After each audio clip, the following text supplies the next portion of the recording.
What's up, everyone? It's Carrie, aka Nerdygirlcreates. Welcome back to my channel. It's Manga Monday, and you know what that means. We're going to take a look at a manga series, and this one happens to be recommended by my good friend Nick, aka Heartless Weeb, who you know from Otaku Tuesdays. But before we get into it, I want to remind everybody, we are getting really close to 600 subscribers, so if you haven't already, please like, share, and subscribe. Also, stay tuned to the end of this video. Not only does it help the algorithm, but I will have some deals and some manga posted for you. Alright, so today's manga series, at first glance, will definitely give people the wrong impression, and you might not be completely wrong. The series is called Gigant. It is written by Hiroya Oku, and it's published by Seven Seas. Now, if Oku sounds familiar, he is the man behind Gantz, which is a legendary manga series. This series takes a new approach to his unique hyper-stylized visuals. This time, he is focusing on a half-Japanese porn star named Papico. Yes, this is not recommended for anybody under 18 years of age. But do not be fooled, because yes, it stars a porn star and her biggest fan, a 17-year-old named Ray. Or Rhea. I don't know. You know me by now. It's not the main focus of the story, okay? Because you see, Ray, he's obsessed with Papico. He dreams of becoming a filmmaker, and he secretly indulges in her movies, as most adolescent teenage boys would. But a chance encounter with her leads both of them into an unexpected situation. You see, the truth is, this is a kaiju tale. And I am not kidding when I say that. Papico, she comes across this middle-aged man who, obviously is not normal. Probably not even human. He's in bad condition. She, tries to help him, but during this, he takes a device and sticks it in her arm. And at first she thinks he's just being weird, but then later soon discovers a new ability.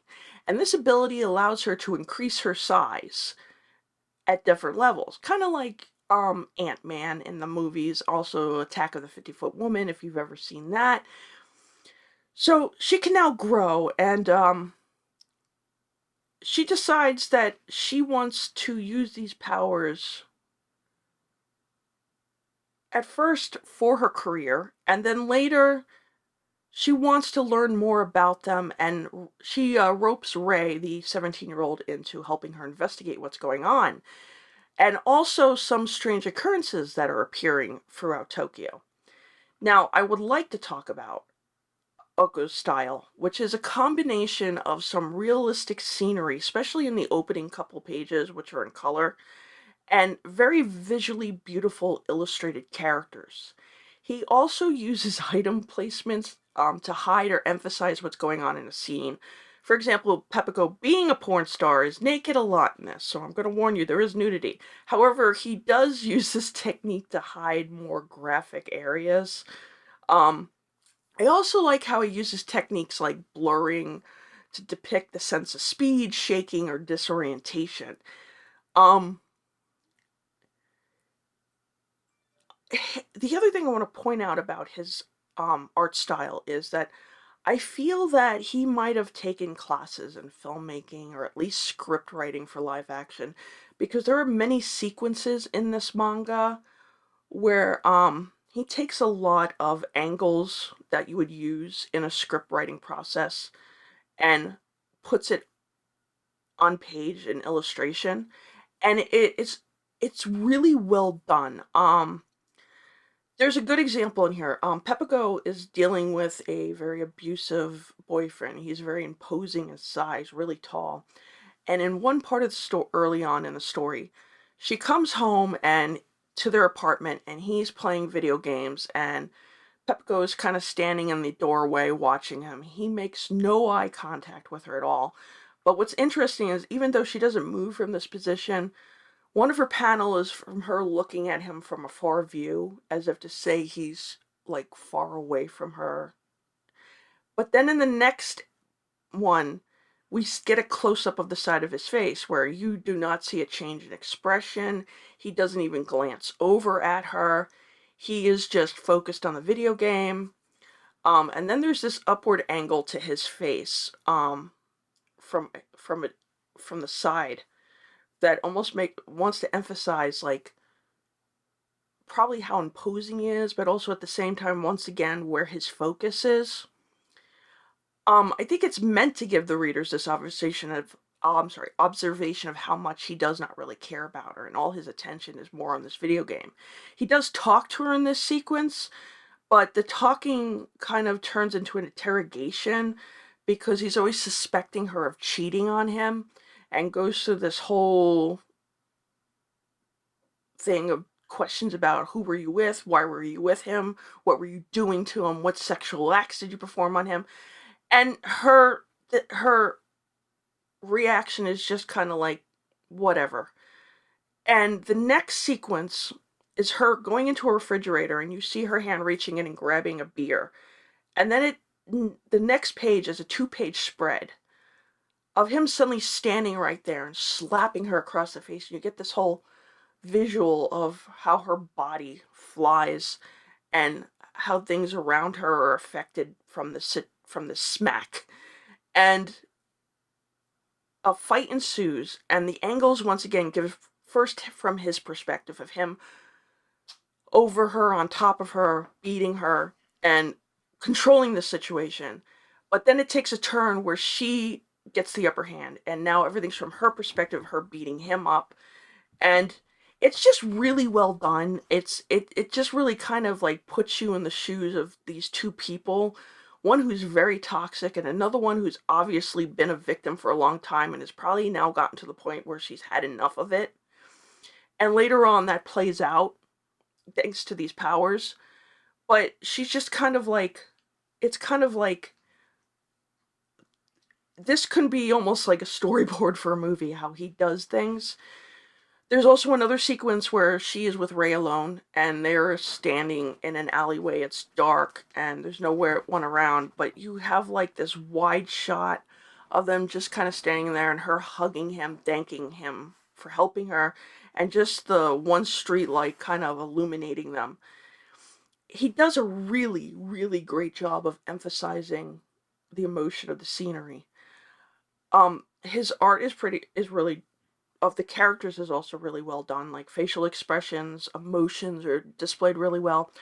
Of course, he has overemphasized Papico's body because of what she does for her career. Because she's a porn star. She has very large breasts, but apparently they're natural because of her other ethnic background. But he gives her this unique style that she kind of stands out in Ray's very normal Japanese teenage world, where she doesn't fit in with that because she is different from him. But as they get to know each other, they find they have some similarities, and that's where I want to get next into the story. Again, when Nick had proposed this to me and I saw the cover alone had me going, this is strictly fan service. Straight, hypersexual, and lacking probably any kind of decent plot. But when I read it, I was kind of surprised. Yes, they do go a bit into her porn lifestyle, but it's done in a way from the perspective of this teenage boy who is obsessed with her, not in a, I could say, fanatical way, but just being a teenage boy who's drawn to this very curvy, sexual woman. And it's there, but it's not the main plot of the story. It's also used to emphasize, and I keep saying emphasize, Papico's situation, where you got the impression she didn't really want to be in this career, and I don't think a lot of people do. You have inkling that maybe this toxic boyfriend is behind it. She also reveals some stuff about her past regarding her father, who was a foreigner, and their relationship and how close they were and how she lost that. And you have a feeling that might be playing into why she is where she is now. Ray, who is the boy infatuated with her, goes from seeing her as just this sexual object into this person when he starts to learn more about her. Um, he wants to help her figure out why she has this power, where it came from, why are these things happening throughout Tokyo, which I don't want to spoil too much of, because the first book just kind of starts off dropping these situations in. Um, he wants to help her. He wants to help her not only with what's going on around them, but also with her own life. He wants to be a friend to her, and maybe more. There are hints of an inappropriate relationship being set up here, which, if you're not comfortable with, maybe not want to proceed. But the backstories to these characters, they're really interesting. This mystery that's being set up has you very much invested. You want to know what's going on. Who is this strange old man? Where did this device originate from? Why is these things happening in Tokyo? Is it supernatural? Is it like a scientific experiment gone wrong? Is it alien? What is it? How is Papico going to deal with it going forward? And how is Ray going to help her achieve her goal going on with this?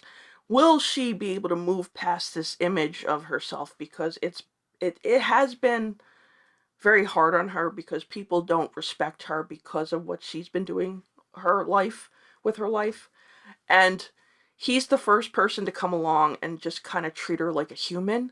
So you know she's going to be protective of him, because he is probably the only real friend she has. And he's the one person who also believes in her, believes that she is more than just this object of sexuality. He also believes she has the strength to take on whatever's coming.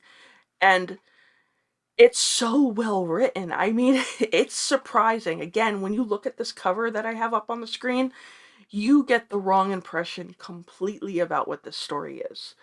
And even though it is very much more adult oriented, I think it's well done. And I would recommend it for people who are interested. Again, not for anybody under 18, but anybody, who isn't bothered by topics of abuse, sexual situations.